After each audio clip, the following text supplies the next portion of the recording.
நம்முடைய ஏக இறைவனாக நம்மை படைத்து பரிபாலிக்கக்கூடிய, நம்மை ஆளக்கூடிய, நமக்கு எல்லா அருட்கொடைகளையும் தரக்கூடிய இறைவனாக இருக்கிற அல்லாஹ்வினுடைய பெயர் ஒரு காலணியில் பகிரப்படுவது என்பது ஒருபோதும் ஜீரணிக்க முடியாது, ஏற்றுக்கொள்ள முடியாது. அது கண்டிப்பாக ஒரு மத நிந்தனையாக பார்க்கப்படும். இஸ்லாத்தை கேவலப்படுத்துகிற, இறைவனை அசிங்கப்படுத்துகிற விதமான ஒரு தயாரிப்பாக அது உருவாக்கப்பட்டிருக்கக்கூடிய காரணத்தால் இப்படியான தயாரிப்புகளை தெரிந்து கொண்டே நாம் பயன்படுத்தக்கூடாது.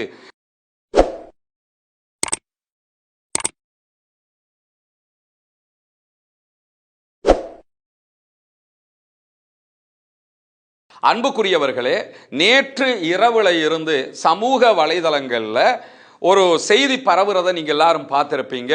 குறித்த ஒரு செருப்பினுடைய பிராண்ட், காலுக்கு போடுகிற செப்பல்ஸ், அதனுடைய பிராண்டில் அல்லாஹ் என்கிற நாமம் குறிக்கப்பட்டிருக்கிறது, தெளிவாக அச்சிடப்பட்டிருக்கிறது.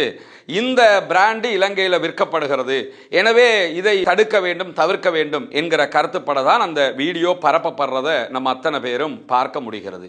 இந்த நிலையில் உண்மையிலேயே அந்த வீடியோவை நம்ம பார்க்கும் போதும் அனைவரும் உணர்ந்து கொள்ளுகிற விவகாரம் தான், அல்லாஹ் என்பது தெளிவாக குறிப்பிடப்பட்டிருக்கிறது. ஒரு டிசைன் மாதிரி இருந்தாலும் தெளிவாக அல்லாஹ் என்கிற வார்த்தை தான் அதிலே பகிரப்பட்டிருக்கிறது என்பதில் எந்த மாற்று கருத்தும் கிடையாது. இப்படியான சூழல்ல முதலாவதாக இந்த பிராண்டை தயாரிக்கிறவங்க யாரு, அவர்கள் இதை தெரிந்து செய்கிறார்களா அல்லது ஏதோ ஒரு டிசைன் என்கிற வகையில் செய்கிறார்களா என்பது அவர்களுக்கு உணர்த்தப்பட வேண்டும், தெரிவிக்கப்பட வேண்டும். அதனூடாக அவர்களே அதை விட்ரா பண்ணிக்கிட்டாங்கன்னு சொன்னா எல்லாவற்றுக்கும் சுமூகமான பிரச்சனை தீர்வாக மாறிவிடும் என்கிற அடிப்படையில் இன்றைக்கு குறித்த பிராண்டு தொடர்பாக நம்ம பல முயற்சிகளை செய்து பார்த்தாலும் அந்த செருப்பு வகையை தயாரிக்கக்கூடிய பிராண்டினுடைய ஓனர்ஸ் யாரு என்பது எந்த விதமான வெளிப்படையான தரவுகளாகவும் இணையதளத்தில் நமக்கு கிடைக்கல.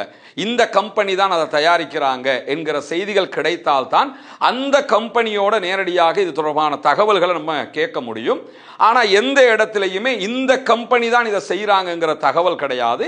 ஆனால் அதனுடைய சேல்ஸை பண்ணக்கூடிய, அவங்களுடைய ஷோரூம்களுக்கு அனுப்பக்கூடிய இந்த மாதிரியான பல நிறுவனங்கள் செயல்பட்டு வருகிறார்கள். அந்த வகையில் நம்ம தொடர்பு கொண்டு இதனுடைய ஒரிஜினல் பிராண்டை தயாரிக்கக்கூடியவங்க யாரு என்று கேட்ட நேரத்திலையும் அதை நீங்க கூகுள் பண்ணி தேடி எடுங்க அப்படிங்கிறாங்க. அவங்க சொல்லக்கூடிய நோக்கம் என்னன்னா, அவங்களுக்கு அந்த பிசினஸ் கான்டாக்ட் நமக்கு வந்துடக்கூடாது என்று அவங்க நம்ம பிசினஸுக்கு கேட்கிறோம்னு நினைச்சுக்கிட்டு தான் அந்த பதில்களை சொல்லி இருப்பதற்கான வாய்ப்பு இருக்கிறது. ஆனால் இலங்கையில் இருக்கக்கூடிய பிரபலமான செருப்புகளை தயாரிக்கக்கூடிய நிறுவனங்களுடைய பட்டியலில் கூட குறித்த பிராண்டினுடைய பெயர்கள் இடம்பெறவில்லை. இதே நேரத்தில் ஃபேஸ்புக்லையும் இன்ஸ்டாகிராம்லையும் சில பேஜ்கள் இருக்கிறது.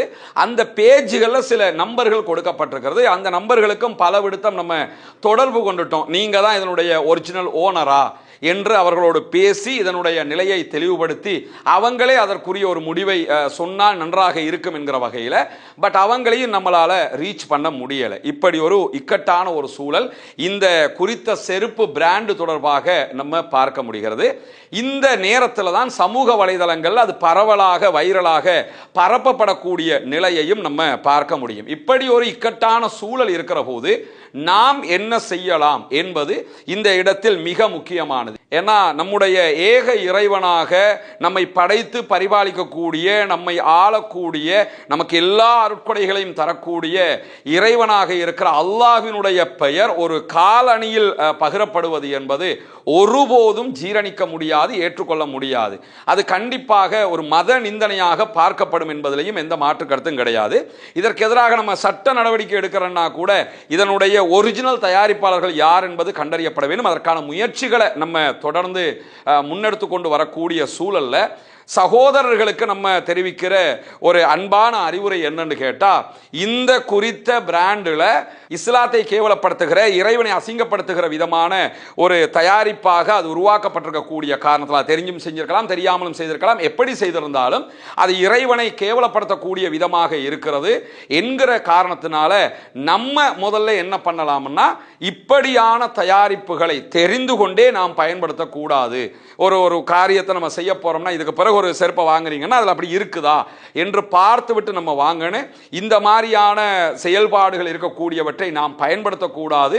பயன்படுத்துகிறவர்களுக்கும் நீங்கள் இதை பயன்படுத்தாதீங்க, மத நிந்தனையாக இருக்கிறது, எங்களுடைய இறைவனை அசிங்கப்படுத்தும் விதமாக இருக்கிறது என்கிற செய்திகளை நம்ம அன்பாக பண்பாக உணர்த்துகிற போது நம்முடைய தொப்புள் கொடி உறவுகளாக இருக்கக்கூடிய மாற்று மத அன்பர்கள் கூட அதை புரிந்து கொள்வார்கள். ஓகே, அவர்களுடைய கடவுளை அசிங்கப்படுத்தும் விதமாக இது தயாரிக்கப்பட்டிருக்குன்னா நம்ம கூட அதை நம்ம செய்யக்கூடாது என்கிற மனோநிலையை அவர்கள் புரிந்து கொள்வார்கள். எனவே எங்க தரப்புல இருந்து ஒரு சமூகத்துக்காக, சமூகத்தில் இருக்கக்கூடிய ஒரு அங்கமாக நாம் நம்முடைய முயற்சிகளை தொடர்ந்து செய்து வருகிறோம்.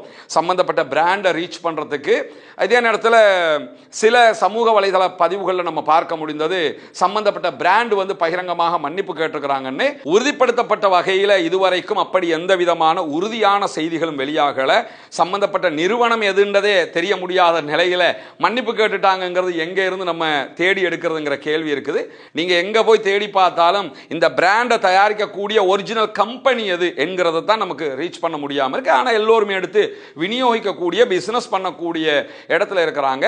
இஸ்லாமியர்கள், இஸ்லாமிய சகோதரர்கள் இந்த வகையான காலணிகளை நீங்க வியாபாரம் பண்றதாக இருந்தா ரொம்ப விழிப்புணர்வோடு இதை நீங்க யார்கிட்ட இருந்து எடுக்கிறீங்களோ அவங்க வழியாகவாவது குறித்த கம்பெனியை ரீச் பண்ணி, இப்படி ஒரு பிரச்சனை இருக்குது, உங்க தயாரிப்புல தெரிந்தோ தெரியாமலோ திட்டமிட்டோ திட்டமிடப்படாமலோ இப்படியான ஒரு டிசைன் வடிவத்திலேயாவது அல்லாஹ் என்கிற நாமம் பொறிக்கப்பட்டிருக்கிறது, எனவே இதை நீங்க உடனே நீக்குங்க, இது உங்க நிறுவனத்துக்கும் நல்ல பெயரை பெற்றுத்தராது, கெட்ட பெயரை தான் பெற்றுத்தரும் என்பதை உணர்த்துகிற போது அது ஒரு முடிவுக்கு வருவதற்கான வாய்ப்பு இருக்கிறது. எனவே அதற்கான முயற்சிகளை எல்லா தரப்பிலிருந்தும் அனைவரும் செய்ய வேண்டும். எங்கள் தரப்பிலிருந்தும் எங்களால் முடிந்த முயற்சிகளை நாம் செய்து கொண்டிருக்கிறோம் என்பதையும் இந்த பதிவினூடாக சொல்லிக் கொள்வதோடு, இது போன்ற விவகாரங்களில் இருந்து முடிந்த வரைக்கும் எல்லா தரப்பில் இருந்தும் தவிர்ந்து கொள்வதனூடாக ஏக இறைவனாம் வல்ல ரஹ்மான் அல்லாஹுக்கு நாம் அதிகம் அதிகம் சுக்கூர் செய்கிற, கண்ணியப்படுத்துகிற அந்த நன்மைகளை பெற்றுக்கொள்வதற்கு விளைவோமாக. வாஹர் தஅவானா அல்ஹம்துலில்லாஹி ரப்பில் ஆலமீன்.